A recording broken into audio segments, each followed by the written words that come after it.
All right, welcome back to the Doctor and Duo podcast, a podcast where two real medical students break down without sugarcoating and with full honesty the pre-med life and getting into medical school. My name is Eleni. I'm a first year at Penn State College of Medicine. As a reminder, I speak only for myself and not for my institution. Hey everybody, Noah here. I'm a first year medical student at Mayo Clinic Alec School of Medicine. And just like Eleni, I only speak for myself and not my institution. Great. Well, today's episode should be nice and speedy for you. But today we're going to be talking about Casper and situational judgment tests because there seem to be quite a few.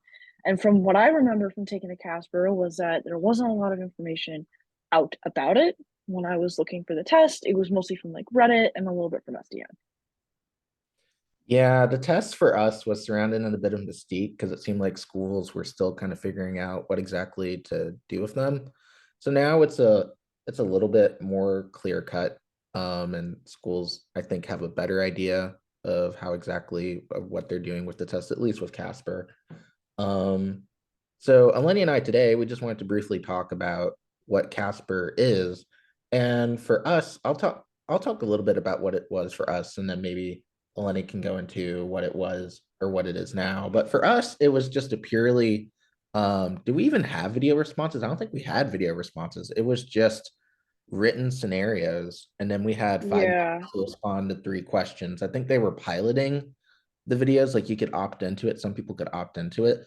But for us, it was just 14 scenarios. It was text based, and you had 5 minutes to type out your responses to 3 questions, and that was the entire exam. Yeah, I think they introduced like video stuff after us. Like it was an option, but a majority of schools did not utilize it at the time. Right. Yeah. So I guess we should actually take a step back and actually say what like a situational judgment test Yeah. is.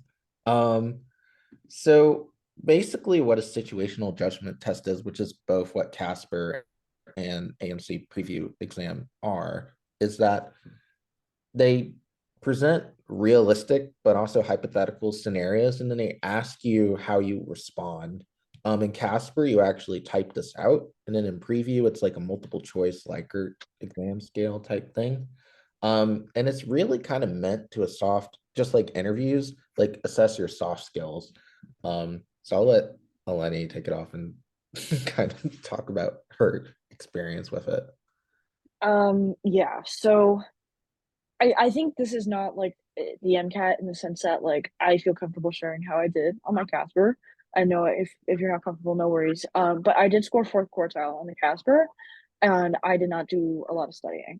And I think my key, like the way I approached Casper, was very like uh methodical because each situation kind of has the same like undercurrent to it, and you need to kind of learn how to parse that situation.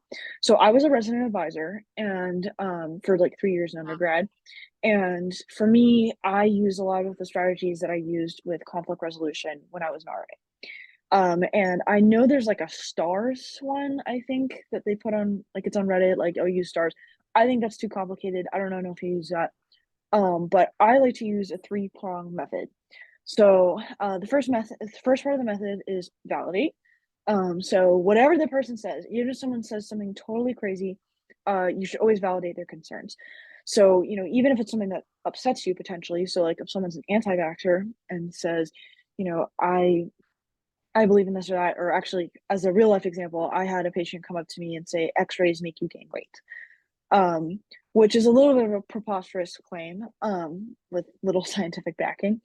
But I think she came to me in a moment of concern. And so it's always important to validate whatever this situation is happening. So that may be saying, like, I hear you, I hear your concern.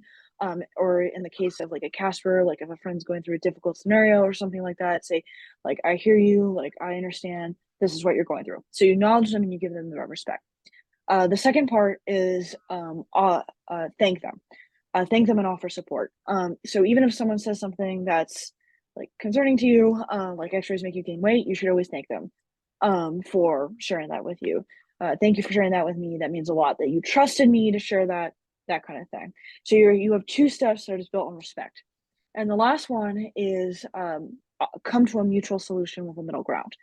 Um, so in the case of the patient that came to me saying x-rays make you gain weight, I said, okay, well, I hear you. Thanks for sharing that with me. And I'm sorry that you have that concern, but let's talk about it, right? And maybe we can find a solution in the middle. And so Casper is really looking for your ability to listen. It's asking you to not jump to conclusions like, oh, Colin was absent from like group work, right? And he didn't pull his weight. What do you do? Right? The what they're looking for is that you don't immediately jump to, oh, Colin's lazy and like he's a terrible person. Well, first what you should do is you should say, you know, validate that there is a concern, or text him to validate there is a concern.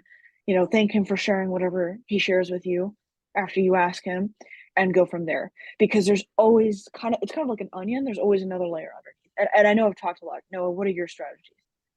No, I think that's all great. I think you gave our listeners a really great approach. Full disclosure, Eleni's probably the better person to listen to here. I got second quartile, second quartile gang, y'all. So, but I guess I will talk a little bit about my approach, and certainly a little bit has grown since back when I was a pre-med, and now I have almost a full year medical school under my belt. Like Eleni was saying, Casper isn't looking for you to make a rash immediate judgment. I think Eleni framed it beautifully, but another way you can look at it is, who are the stakeholders in the scenario? Like, who's affected by the situation that's happening? And then what are the potential courses of action? What information do I need to determine the best course of action? And then evaluate the effects of those on the stakeholders of the situation. So, like, stakeholders, what's the key ethical or moral dilemma that's being presented? And then be able to reason your way through it, thinking, how does this affect each party? I think that's kind of how I tried to approach it. I think Eleni has a better way of crystallizing that into a nice formulaic approach that you can do on a high, it's not the highest stakes, but you have to be able to type fast in 5 minutes, 5 minutes for 3 questions. So I mean, having a set key questions to ask yourself for each scenario and go through it step by steps, and then you're not worried about that, is probably the best approach.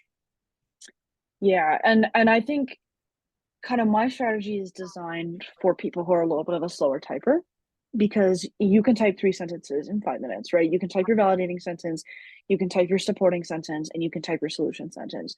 And that's a good kind of format to keep yourself on time. And I will say the most punishing thing about Casper is time. The more you write, the better you will do. And I hate to say it that way, but the more you can kind of explain your logic and reasoning, right? So it might be a good idea to kind of practice your typing a little beforehand. I know that's hard. A lot of people are kind of like ingrained in their ways. But a good way to do is like you can take like typing tests like online. Um, like that's how I practice. I seem to remember doing boot camp as well for practice. I to be totally honest, I did not study that much because I didn't realize I had to take Casper. So I took Casper pretty late. I took it like late June. Yeah. Um, yeah, which is pretty late. Given that I think I had my primary in, gosh, when did I have my primary in? July 4th or something like that. Yeah, I was a little bit later than I should have been, but that's okay. Um, yeah, so that was pretty late. But yeah, I think I remember using Boot Camp as a free resource. I don't know if it's still free anymore.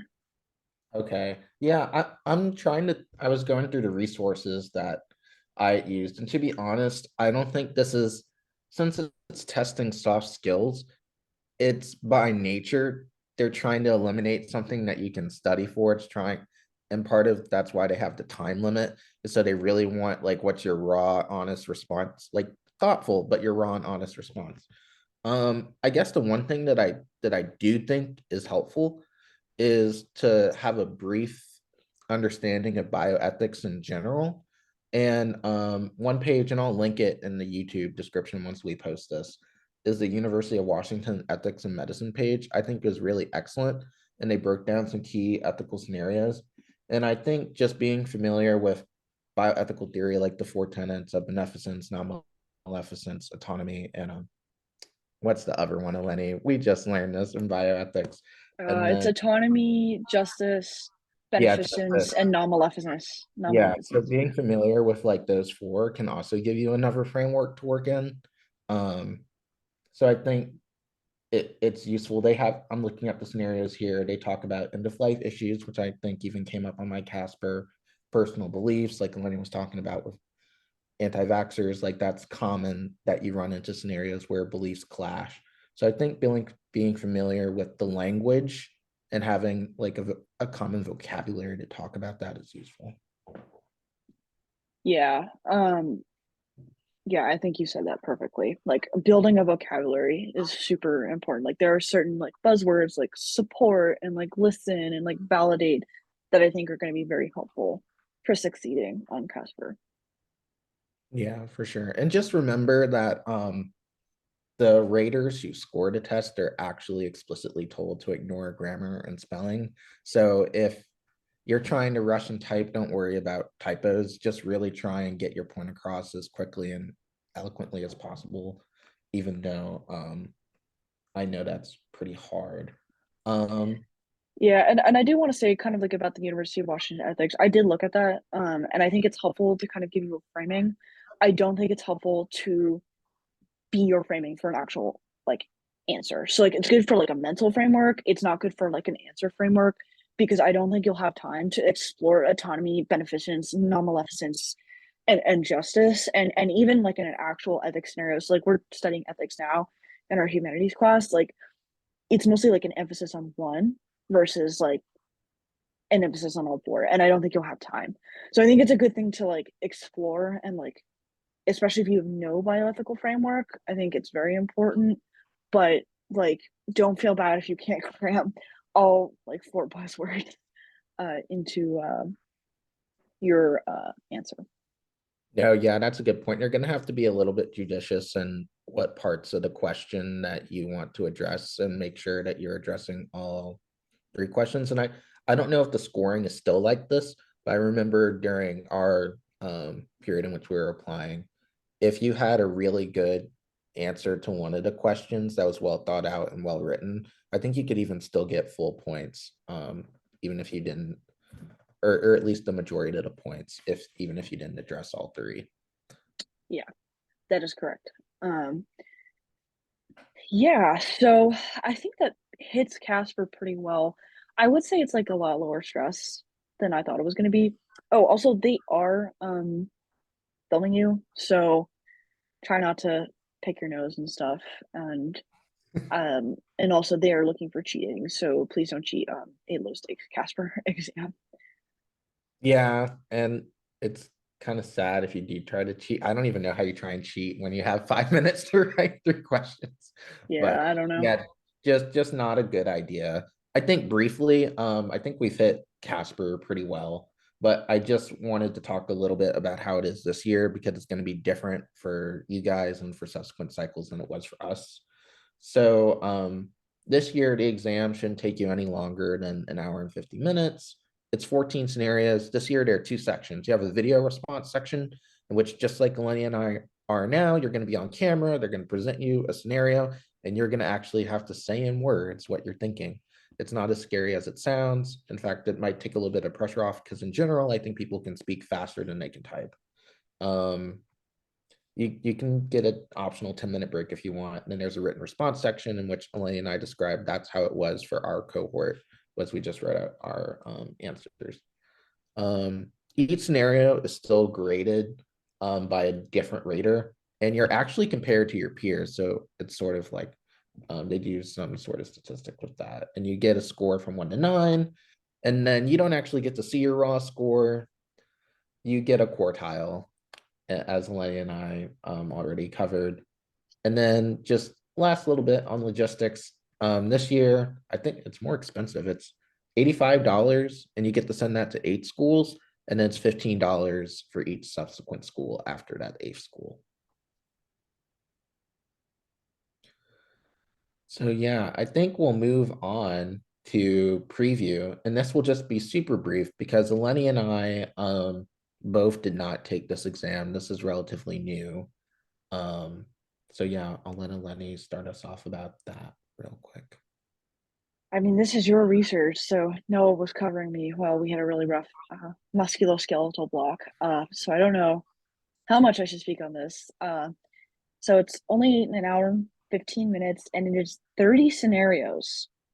And you're asked to rate the quality of response to a scenario on a scale from 1 to 4. So basically, unlike Casper, um, it's a multiple choice exam. So you're not asked to actually provide reasoning for why you choose an answer. Um, I think they found a way to standardize ethics somehow. So you provide a score from 1 to 4. There's and you have to provide 186 of those responses, sort of just like Casper. This time you do get a score though, but it's similarly scored 1 to 9, and you get a percentile. It's $100 exam fee, and you get unlimited score distribution.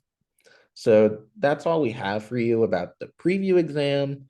Um, I would say probably even lower stakes than Casper. Not a lot of schools are taking it yet. But I think the last little bit that we wanted to cover for you guys is how important is it that I take one of these exams? Do a lot of the schools I'm applying take Casper preview? And the answer is obviously going to depend on your school list. But for Casper, I just researched this today, so this should just be the most accurate information for you guys. So 44 MD schools take Casper, and 10 DO schools, and then preview, since it's by the AMC, it's only allopathic schools, so only 8 schools required for that. So Hmm, just if you want to shape your school list based on if you want to take the Casper exam, then you can do that. interesting. Yeah. I actually had never heard of preview um before this, and I'm looking actually at the list right now. And I think I applied to SLU, St. Louis University, but everything else like Mercer, UC Davis, UCLA, University of Hawaii, UMass, and University of Utah, and then Universidad Central de Caribe School of Medicine. Sorry, I probably mispronounced that. I apologize. But so those are the schools that require preview, and there's a few that recommend it, but don't require it. And so you can take a look at that time whenever you're applying. I will say, don't be too down if you get like a bad like Casper score. Like I have friends, like I think Penn State's one of the ones that requires Casper, and like I know several people in my class who have like a first quartile Casper score. To be honest, I am not too sure why they require it, because it doesn't really seem to like have any bearing. Like I know VCU required like Casper, and you interviewed at VCU and I didn't, so I don't think it had like a lot of bearing on your application. So don't be too down on yourself. Like obviously, like do your best, like try, like take it seriously, but don't beat yourself up. Like it's not the end of the world, and it's certainly not the end of your cycle if you don't do well on Casper preview. No, yeah, just like Eleni said, much, much, much lower stakes than the MCAT. Please do not freak out over these 2 exams. It'll really be okay. And I think, although I did say it in the beginning of the podcast, I think schools are starting to shape up what they think of it, but it's still pretty early. So I'm not even sure if they're sure what it's going to look like going forward. I think collecting a lot of data and seeing if it does predict med school performance or patient interaction scores on OSCEs and such. So that's to be determined. So just do Yeah, your best, and we'll see how it pans out in the future. yeah. So I think that's the end of our pretty short episode. Um, unless Noah, you have anything else to add, but I think we covered it pretty well. No, yeah, I think we covered it pretty well. Just remember, put on your critical thinking cap. Don't say anything too rash, and you'll do fine on both of these exams. Don't jump to conclusions. That's I think the best advice that I could give. Yep, exactly. Great. Well, thank you for listening to the Doctoring Duo podcast. You can find us on YouTube, Spotify, and anywhere where you stream your podcasts. Please hit that like and subscribe button if this was helpful for you, or a follow on Spotify or wherever you're listening. And we look forward to seeing you in the next episode. Yep, see you guys.